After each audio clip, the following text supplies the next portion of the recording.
There was a time in Nepal when if somebody was talking about Suzuki, it directly implied to four-wheel vehicles that was more economic side.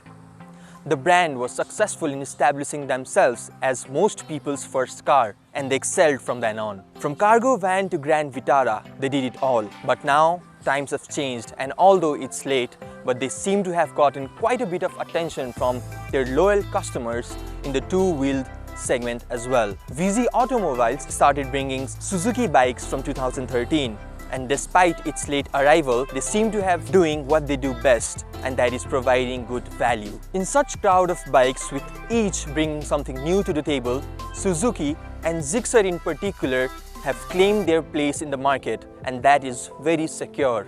Just as most of the city cruisers in Nepal are built in India, this is no exception. However, the design and engineering is completely looked up by the Japanese, which is why this has gotten so much love, and it's completely justifiable.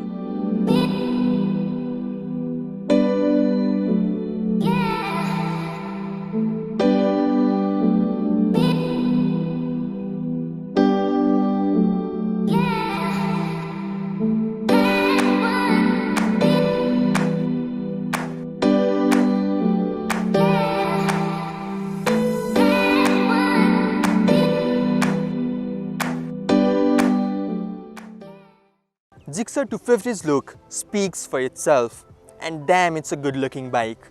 The curves and edges feel so well placed that it gives immense pleasure to the eyes. It is compact yet beefy, which has a really soothing finish, and that gives a complete look to it. The beautiful street bike is similar to its younger brother with 155cc, which more or less speaks the same design language.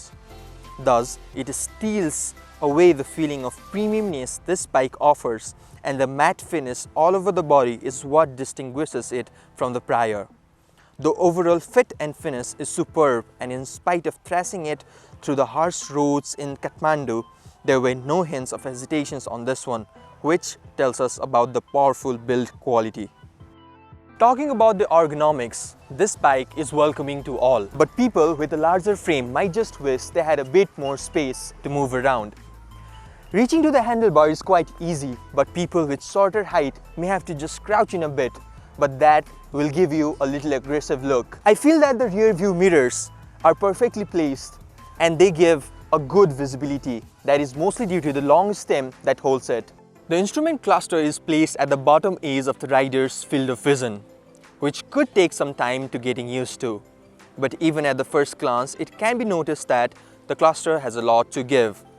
The speedometer, tachometer, trip and odometer, which can be switched with a button, a digital clock, ABS light, gear indicator with fuel gauge, service reminder, low oil and battery indicator. This is a pretty sophisticated cluster. My favorite thing on this baby, however, is the tail lamp.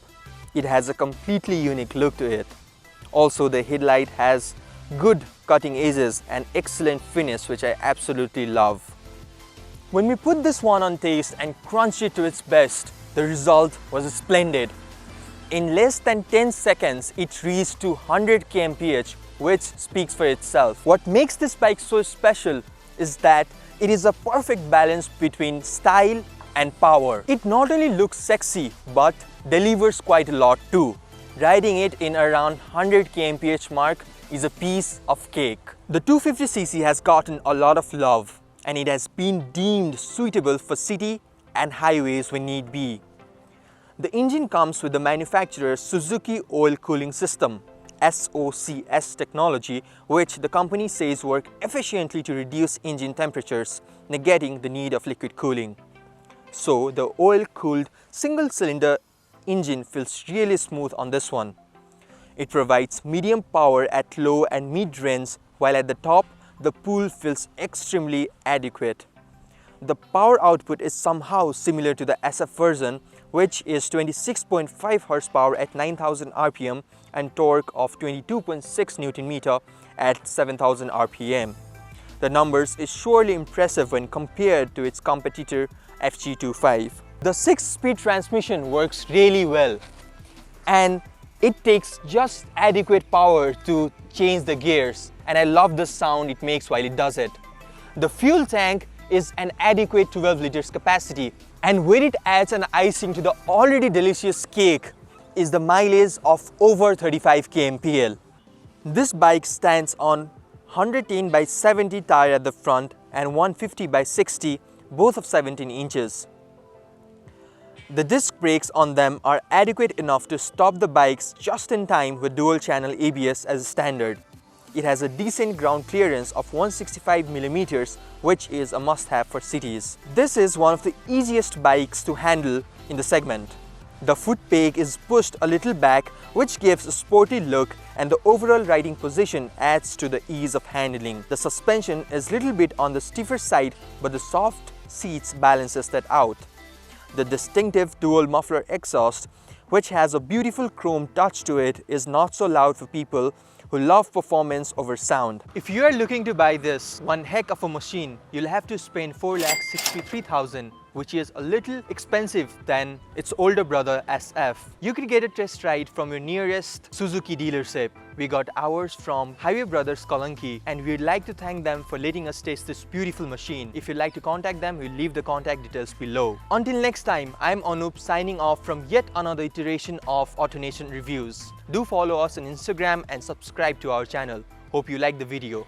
Bye bye and take care.